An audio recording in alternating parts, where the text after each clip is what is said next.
Bonjour à toutes et à tous, c'est Glippo, votre diabétique préféré. Et aujourd'hui on va parler d'un sujet d'actualité puisque c'est la chaleur avec le diabète.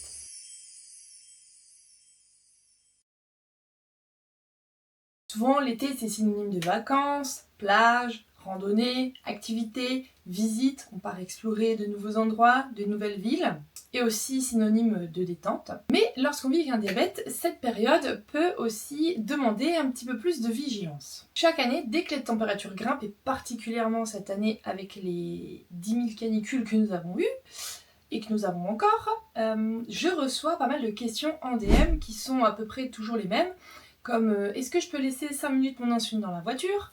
Je fais plus d'hypoglycémie que d'habitude, pourquoi? Pourquoi mes glycémies sont complètement différentes, genre ça se déraille un peu quoi. Et ce sont d'excellentes questions puisque la chaleur agit sur notre organisme mais également sur notre matériel. Aujourd'hui je vais t'expliquer ce qu'il faut savoir pour passer un été en sécurité lorsqu'on vit avec un diabète. Et à la fin de cette vidéo tu sauras exactement comment adapter ton quotidien aux fortes chaleurs pour pouvoir profiter de ton été avec ton diabète.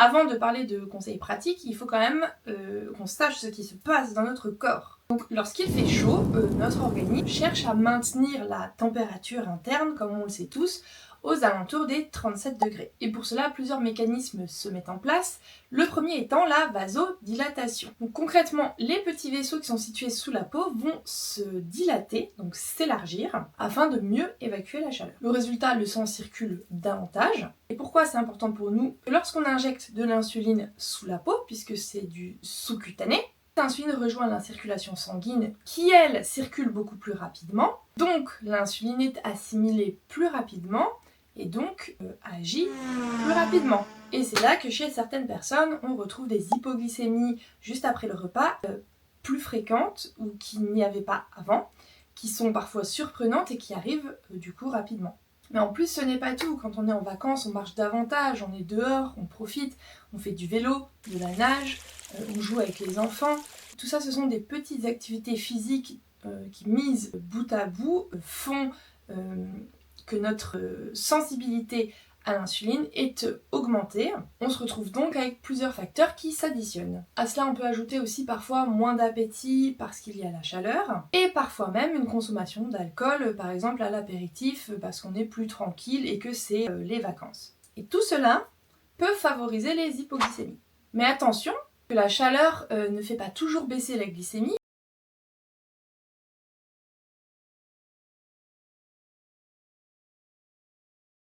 Chez certaines personnes, on constate plutôt des hyperglycémies. Pourquoi? La première explication, c'est la déshydratation. Quand il fait chaud, on transpire davantage. Si on ne boit pas suffisamment, le volume d'eau présent dans notre corps diminue. Le glucose devient alors plus concentré, la glycémie peut alors paraître plus élevée. Mais ce n'est pas seulement une question de concentration, que lorsqu'on est déshydraté, les reins fonctionnent moins bien. Donc, hyperglycémie, ils filtrent moins bien et examinent moins bien l'excès de glucose. Autre conséquence importante, l'hyperglycémie favorise elle-même la déshydratation, le sucre attire l'eau, on urine davantage, on perd encore un peu plus d'eau et après c'est un cercle vicieux. C'est pourquoi il est essentiel de boire régulièrement et surtout ne pas attendre d'avoir soif parce que quand tu as soif, en fait, ton organisme est déjà en manque d'eau. Et il ne faut pas attendre ce moment-là pour boire, il faut vraiment boire régulièrement tout au long de la journée.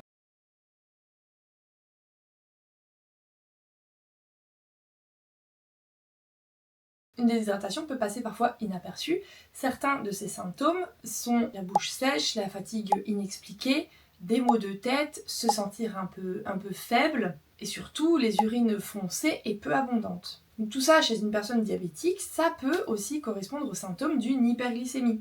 D'où l'importance de se contrôler un peu plus régulièrement. Mon conseil c'est très simple, n'attends jamais d'avoir soif et bois tout au long de la journée. Ton corps est quand même composé à 60-65% d'eau, et ton sang est composé, lui, à 83% d'eau. Et donc la meilleure hydratation, ça reste l'eau à température ambiante. L'eau trop froide peut avoir un incident sur ta digestion et ton transit. Attention également aux sodas, aux jus de fruits, aux boissons qui seraient sucrés, qu'on a tendance à prendre en terrasse. Par exemple, là, moi, je suis partie 15 jours avec ma mère en vacances. On a fait quasiment tous les jours 1 à 2 terrasses. Alors, ce que je vous conseille, c'est de prendre de regarder la glycémie. Si vous êtes un peu bas, vous pouvez prendre un jus de fruits ou quelque chose. Si vous savez que vous avez encore une activité, que vous allez beaucoup marcher ou quoi que ce soit, histoire de pallier un peu et puis d'éviter justement l'hypoglycémie. Ou sinon de prendre de l'eau avec du sirop et de demander peu de sirop. Ils le font, hein. À chaque fois j'ai demandé avec peu de sirop, j'ai pas justifié ou quoi que ce soit, mais de toute façon je pense qu'avec le capteur ça se voit. Et puis ils ont à chaque fois fait peu de sirop. Ça fait monter un peu la glycémie mais pas exploser.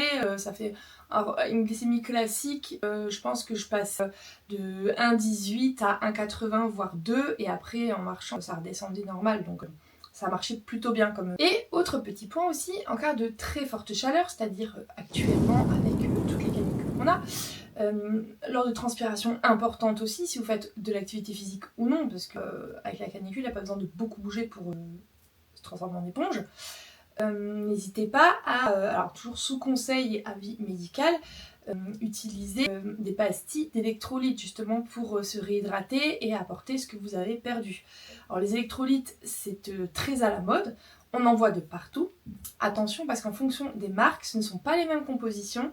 Il y en a certains qui ont une thérapeutique même, c'est-à-dire qui ont du ginseng, de la caféine, des choses supplémentaires, de la vitamine C. Prenez tout ça en compte, demandez toujours un avis médical et en premier temps, alors moi j'utilise les Hydratis. Je trouve, pour en avoir testé plusieurs, que ce sont les meilleurs en termes de goût. Il y a énormément de choix en termes de parfum. C'est bien déjà si c'est noté sans sucre. Regardez la composition. Hydratis, c'est vraiment pastille d'électrolytes et réhydratation. Donc vous l'utilisez, moi je les prends quand je vais au sport, quand je transpire beaucoup, pas en journée normale. Dans d'autres marques, vous avez donc comme je disais caféine, ginseng, des choses comme ça, et là il peut y avoir des contre-indications médicales. Donc il faut bien regarder les contre-indications et toujours demander conseil à un pharmacien, un préparateur qui sera présent justement pour regarder s'il n'y a pas d'interaction avec les médicaments ou si ça ne vous provoque pas des hypoglycémies par exemple. Je ne sais plus quelle marque, moi j'ai fait la fiche du produit. Il y avait noté contre-indiqué chez les personnes ayant un diabète parce que ça peut induire une hypoglycémie. Ce sont des réactions chimiques, il faut quand même faire attention.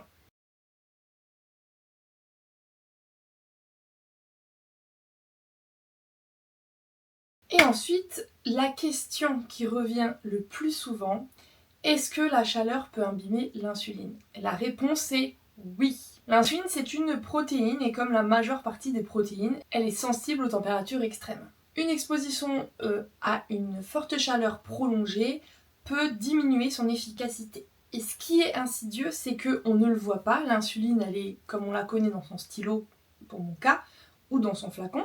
Et par contre, lorsque vous faites votre injection, vous vous rendez compte que la glycémie ne baisse pas ou moins que d'habitude par rapport au même repas, même activité et même dose. Les erreurs qui sont les plus fréquentes, c'est de laisser son insuline par exemple dans son sac à main, ne serait-ce que 5 minutes dans la voiture.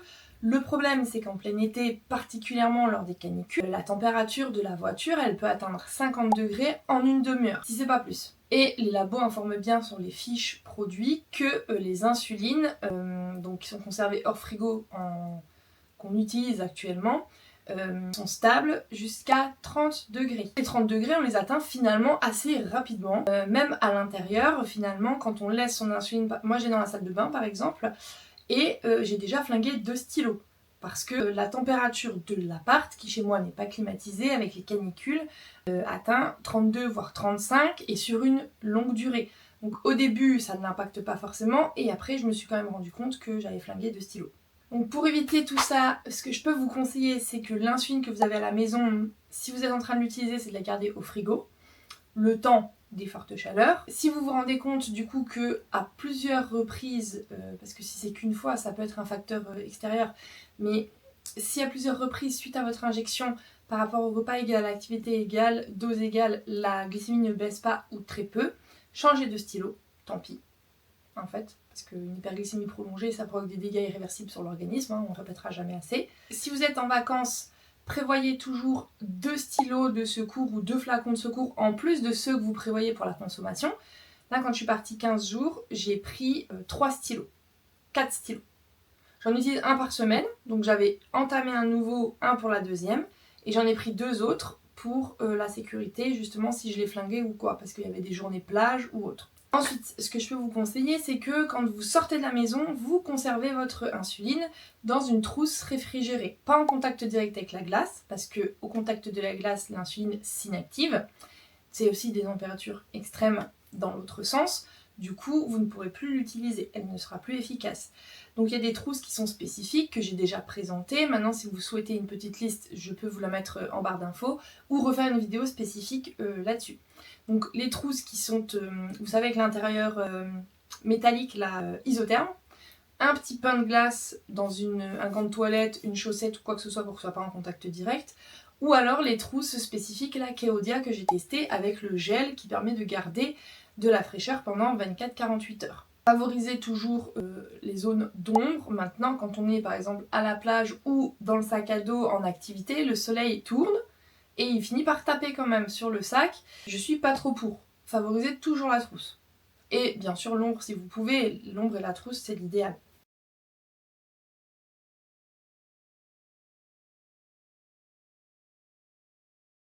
Ensuite, la chaleur ne concerne pas forcément que l'insuline, mais aussi ton matériel. Le premier problème, ce sont les porteurs de capteurs de glycémie et la transpiration, puisqu'on l'a remarqué, alors ça dépend bien sûr des personnes, mais les capteurs ont tendance à se décoller. Pour rappel, on pose toujours un capteur sur une peau propre et sèche, jamais appliquer d'huile ou de crème sur la zone où vous appliquez le capteur, et quand vous vous crémez ou vous huilez pour la journée, contournez la zone. Vous pouvez bien sûr utiliser des patchs type Capteur Protect comme moi je fais. Alors j'en utilise à partir du mois de juin quand il fait très chaud. J'utilise les capteurs Protect qui sont brevetés et spécifiques pour les capteurs de glycémie. Il y a beaucoup de médecins qui prescrivent les Tegaderm qui sont des pansements qui résistent à l'eau, mais ça reste un pansement occlusif en plastique et ça n'est pas du tout adapté au capteur. Alors, il y a une partie qui est remboursée. Ok, Capteur Protect, c'est moins de 10 €, c'est pris en charge par les mutuelles sur facture, n'hésitez pas à les demander. Et dans une pochette Capteur Protect, vous en avez 4, ce qui vous permet de faire 2 mois de capteur.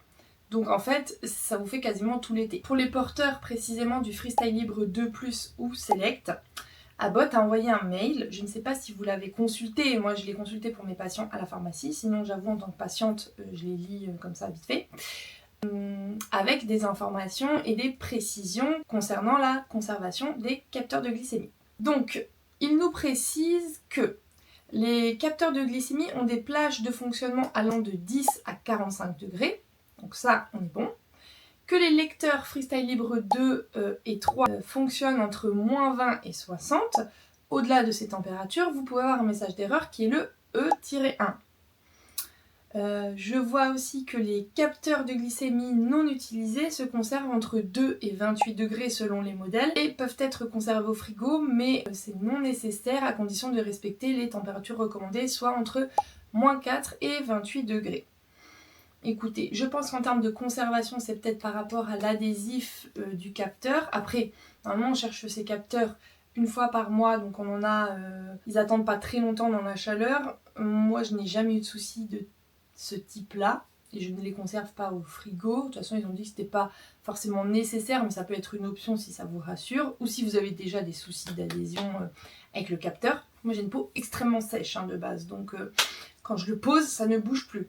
Capteur Protect, je l'utilise à partir du moment où je commence à aller dans l'eau et quand je commence à dégouliner à la salle. Quoique, au mois de juin, les premières canicules, je n'avais pas de capteur Protect et il a tenu 15 jours.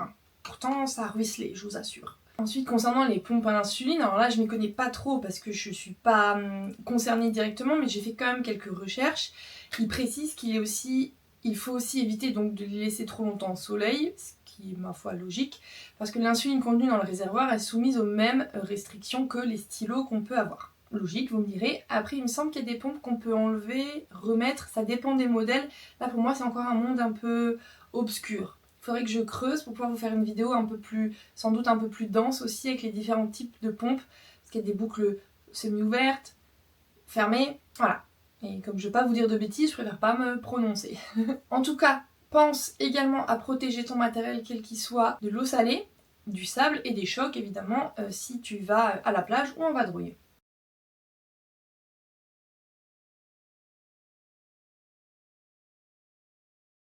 Quand on est en vacances, notre rythme change complètement. On marche énormément, on fait du vélo, on joue avec les enfants, on nage, mais c'est aussi de l'activité physique, on s'en rend pas compte, hein.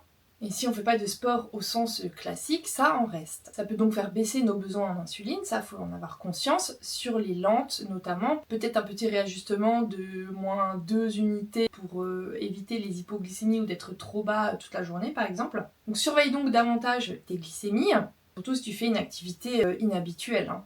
Autre point, l'alcool. Les apéritifs.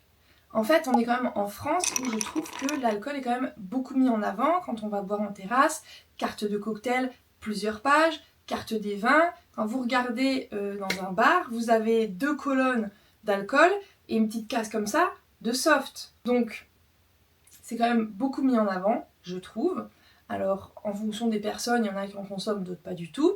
Pour ceux qui en consommeraient, sachez que le risque d'hypoglycémie suite à la consommation d'alcool est aussi plus important. Parce qu'en fait, ça mobilise le foie pour filtrer, donc il libère moins de glucose dans le sang, ce qui fait qu'on peut avoir des hypoglycémies plutôt dans la... Alors si l'apéro est...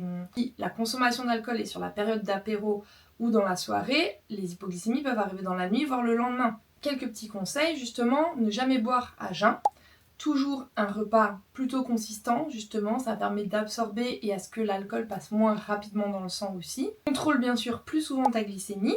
Gardez toujours du sucre à portée de main, des dosettes de glucose super rapides. Et si jamais tu utilises des capteurs, règle un peu l'alarme pour les hypoglycémies. Déjà, veille à ce qu'elle soit bien activée. Et ensuite, par exemple, moi je mettais toujours à 0,65 quand j'étais à la pharmacie, parce que j'ai des doses de sucre rapides et surtout... Quand j'ai mon patient, je ne veux pas que ça sonne parce qu'il y a une fluctuation, genre ça passe en dessous de 70 puis après ça remonte. J'ai mis 0,65 pour que quand ça sonne, je sache que c'est une vraie hypo que je dois resucrer et à ce moment-là, je finis mon patient et j'y vais. Par contre, quand j'étais en vacances, là j'avais mis 0,75 pour que quand ça sonne, déjà, on n'est pas toujours à proximité du téléphone, donc le temps qu'on se rapproche, qu'il refasse la connexion quand vous perdez le signal parce que vous êtes allé vous baigner par exemple. Donc le temps qu'il refasse la connexion qui sonne, histoire de ne pas être dans les choux tout de suite et de pouvoir trouver un resto, un bar, de quoi me resucrer. Voilà, il faut essayer d'anticiper et de faire quelques petits ajustements.